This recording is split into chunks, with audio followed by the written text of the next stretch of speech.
Hello, in this video I'm going to walk you through a new feature update which is called Program Consolidation Cards. So in the current version of Gnowbe and the structure and formatting of it, if you are running a program with multiple groups, you will actually see a new program card for each of those groups. So for example, if I want to open the program with this group, I'd click here. If I want to open it with this group, I'd click here, and so on and so forth. So what we've actually done is we have consolidated all of these separate cards into one. So it will look something like this, and here you'll see how many groups are going through that program.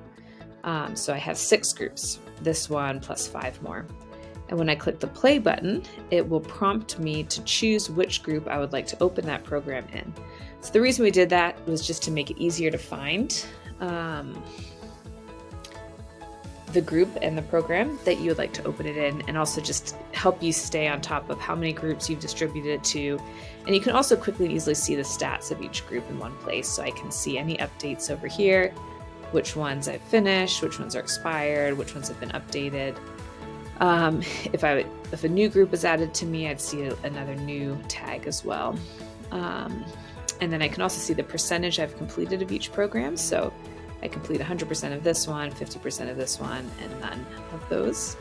It is important to note that if you are a part of multiple groups as a learner, if you answer a question in one group, that answer will not show up in another group because each group program is specific to the group. So that's just something to keep in mind. And then the sandbox program, this is where you would go to make any edits to the program, as well as if you want to add more groups or distribute it or change which groups have access. So this is the editing version of the program. So yeah, that's how it works. You select which group you'd like to open it in, click Start Now, and then it will open it here. You'll have the group wall for that group, and so on and so forth. A couple things to note. So if I click on the play button, that's where I see this selection screen to choose the group. If I click anywhere else on the card, it will open kind of the program information page. And this is going to be the same for all of your groups. And then when I click on this button that either says Open Completed Program or Start Now, this is where it will still always prompt me to choose a group. Another important thing to note, if I've opened it in a group, then when I go home, down here on the left, this one will always stay the most recent group that I've opened. And then when I click Start Now, it will just automatically take me back to the last one I was working on, and it will not prompt you to select your group from here. So only from the card itself. If you go to Groups and select a group, and you see all of the programs that group has access to, when you open it from a group, it will just open automatically that group's version of the program, rather than have you select which group you'd like to open it in. And then when I click Share here, this is great. This will be very helpful. You can choose which group you'd like to invite someone to. And then I can invite them by email, or I can send them a link.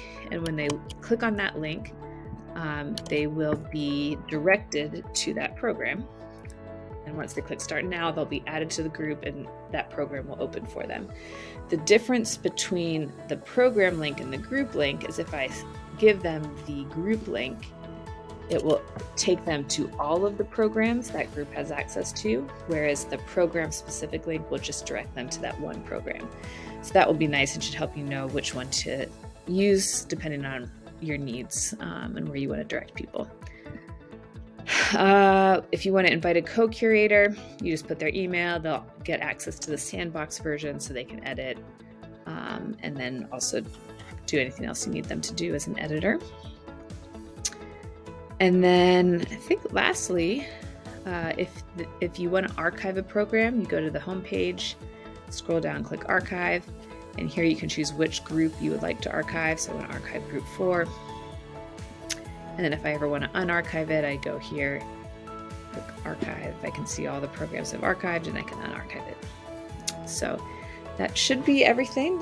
Please let us know if you have any questions or concerns about this feature. We hope that it helps you actually be more organized and just that you enjoy it. So thank you very much.